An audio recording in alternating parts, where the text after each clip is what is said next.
आप सभी प्रेमियों को और मेरे प्यारे यूट्यूब फैमिली को मेरा प्रणाम। मैं आपका प्यारा दोस्त विनय कुमार अपने इस प्यारे चैनल पर स्वागत करता हूँ। कल हमारी ज़िंदगी का एक नया कदम शुरू हुआ।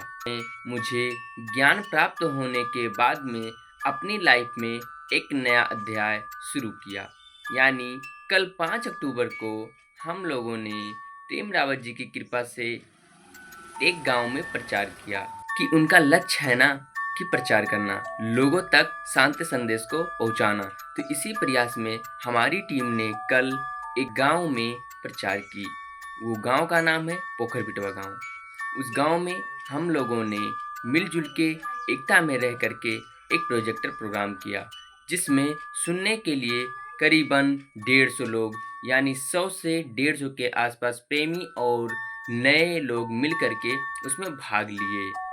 और प्रोग्राम दोस्तों हम लोगों ने जैसा सोचा था कि कहीं गड़बड़ ना हो जाए, कहीं कुछ ना हो जाए, कहीं ऐसा ना हो कि बाधा हो जाए, लेकिन प्रेम रावत जी की कृपा से बहुत अच्छा हुआ। बहुत बहुत बोले तो बहुत ही अच्छा हुआ। और लोगों ने ध्यानपूर्वक एकाग्रचित्त होके बहुत प्रेम पूर्वक श्री प्रेम रावत जी को सुने। और उन्होंने सराहना भी किए, प्रशंसा भी किए कि हाँ, शांति संदेश बहुत अच्छा है, बहुत आनंददायक है। तो उनके इस अनुभव से, उनके इन बातों से हमारे दिल ने और कदम बढ़ाने की कोशिश की। और हम शीघ्र ही और कहीं पे कदम बढ़ाएंगे और उनके संदेश को लेके जाएंगे। क्यों लेके जाएंगे? क्योंकि उनकी ये इच्छा है, उनकी ये लक्ष्य है कि जन जन तक शांति संदेश पहुँचे। और ये मेरा सौभाग्य है कि उनके ज्ञान को प्राप्त करके हमने जैसे अपने ज़िंदगी में शांति का अनुभव करना शुरू किया, वैसे हम भी चाहते हैं कि और लोग भी शांति का अनुभव करें। क्यों? क्योंकि हम श्री प्रेम रावत जी के विज़न में केवल छोटा सा मदद करना चाहते हैं। और ये मदद हम चाहते हैं कि आप लोग भी करें, चाहे थोड़े लोगों को सुनाएं, लेकिन सुनाएं। क्यों सुनाएं? क्योंकि उनका लक्ष्य है और हमें उनके लक्ष्य में शामिल होने का सौभाग्य प्राप्त करना चाहिए।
हम लोग जानते भी हैं कि इस दुनिया में अगर हम लोग फंसे रहेंगे तो शांति को छोड़ो, अशांति से हम लोग घायल हो जाएंगे।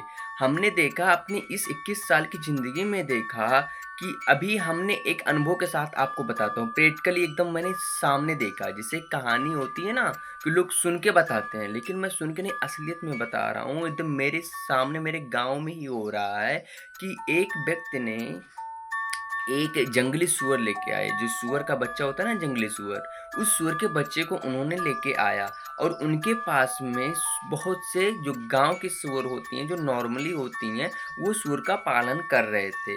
तो वो लोग क्या किए, एक कहीं पे गए थे और एक जंगली सूअर पा गए, उसको अपने साथ में उस बच्चे को लेके आए और जो तमाम उनके सूअर थे, गाँव के जो सूअर रहते हैं, जो पालन करने वाले सूअर रहते हैं, उनके साथ में उस बच्चे को उसमें डाल दिया। उसके बाद में धीरे-धीरे जो वो जंगली सूअर था, वो अपने आप को भी ग्रामीण सूअर समझने लगा। तो उसके साथ में जो जितने भी सूअर थे, उन लोगों के साथ में ये जंगली सूअर शामिल हो गया और जहाँ भी जी वो ग्रामीण सूअर जाते थे, वहाँ पे भी ये जंगली सूअर जाता था। उनके साथ में रहते अपने आप को क्या समझने लगा? ग्रामीण सूअर समझने लगता है और अपने आप को वो भूल गया। एक बार क्या हुआ दोस्तों, एक बार वही जंगली सूअर गायब हो गया। मतलब एक जगह था, उस जगह में कुछ थोड़ा जंगल था, उस जंगल में जाके वो फँस गया। छोटा था, अब वो भाई घूमते वहाँ पे चला गया और सब के सब उसके घर वाले जो मतलब पालन कर रहे थे, वो लोग परेशान हो गए, उसको ढूँढने लगे। ढूँढते-ढूँढते परेशान हो गए, कहाँ गया वो सूअर? लेकिन नहीं पाए। लेकिन क्या हुआ दोस्तों, रात में वो सूअर उनके घर पे पहुँच गया। क्यों पहुँच गया? जानता था कि घर कहाँ पे है, तो वो उससे रहा नहीं गया, उस जंगल में नहीं रह पाया और साथ में वो ग्रामीण के जो सूअर थे, उन्हीं के बीच में जाके वो पहुँच गया घर पे रात में। वो लोग देखे और भाई खुश हो गए कि उनका एक सूअर था। भाई पैसा समझते हैं ना, ज़रूरी है, तो भाई वो चीज़ उनके लिए थोड़ा टेंशन था। लेकिन जब वो पहुँचा, वो लोग भी शांत हो गए और सुख में आ गए। तो वही कहता हूँ कि जैसे हम लोग हैं, अगर इस दुनियादारी में, इस मोहमाया में फँसे रहेंगे तो वही होगा। प्रेम रावत जी कहते हैं ना, चक्की के साथ में पिस जाओगे भाई। जैसे गेहूँ पिस जा रहा है, घुन के साथ में, यानी सॉरी, घुन गेहूँ के साथ में पिस जा रहा है, तो उसी तरीके से हम भी इस मोहमाया के जाल में फँसे रहेंगे तो भाई शांति को छोड़ो, अशांति में घायल हो जाएँगे। और वो कहते हैं ना, बिना शांति के जो हमारी दुनिया है, वो उन्नति है जो वो भंग हो जाएगी, खत्म हो जाएगी। तो ऐसी उन्नति, ऐसी ज़िंदगी किस काम की जिसमें शांति, सुकून ही ना हो। तो प्रेम रावत जी को सुनिए, उनके प्रचार में मदद करिए, उनके संदेश जो हैं वो लोगों तक लेके जाइए, क्योंकि इनके जो संदेश हैं बहुत ही मानवतापूर्ण हैं और बहुत शांतिदायक संदेश हैं। इस शांति की सबको ज़रूरत है, इस संदेश की सबको ज़रूरत है। तो उनके इस विज़न में हमारा मदद करना, मतलब बोले तो भाई बहुत सौभाग्य की बात है। क्यों? क्योंकि हम ऐसे संदेश को लेके जाना चाहते हैं, ऐसे संदेश में मदद करना चाहते हैं कि जो संदेश वाक़ई में बहुत ज़रूरी चीज़ है। अगर वो संदेश ना हो तो लोग भाई तबाह हो जाएँगे और हो रहे हैं। देखिए कहाँ नहीं क्रांति हो रही, कहाँ भाई घर-घर, बाहर के छोड़िए, घर-घर में क्रांति हो रही है। जब शांति नहीं है, ज्ञान नहीं है, तो भाई अक्रांति होगी ना, कहाँ से वो शांति लाएँगे? तो वही चीज़ है, मैं आप लोगों के लिए ये वीडियो बना रहा हूँ, सिर्फ़ इसलिए बना रहा हूँ, इसका मकसद वायलेंस या गलत चीज़ें फैलाना नहीं है। इसका मकसद सिर्फ़ यही है कि श्री प्रेम रावत जी को सुनें, उनसे जुड़ें और अपने जीवन में शांति लेके आएँ, शांति का अनुभव करें, आनंद लें, ताकि यही ज़रूरत चीज़ है। और उनके इस प्रचार में, उनके संदेश को ले जाने में मदद करें। लोगों को पहुँचाना हमारा कर्तव्य है। क्यों? ये अच्छा संदेश है। इससे अगर हमारे वजह से कोई भला हो रहा है, हमारे वजह से उनके संदेश को कुछ सुन के कोई जुड़ रहा है, तो अच्छी बात है ना, उनके जीवन में परिवर्तन लाएँ। यही तो मानवता है, यही तो मनुष्य की जो नियम है, यही तो होना चाहिए, कर्तव्य यही तो फ़र्ज़ है ये। तो ठीक है, सुनिए और आनंद लीजिए और ज़्यादा से ज़्यादा लोगों तक ये वीडियो नहीं, प्रेम रावत जी के वीडियो को शेयर कीजिए और उनसे जुड़े रहिए।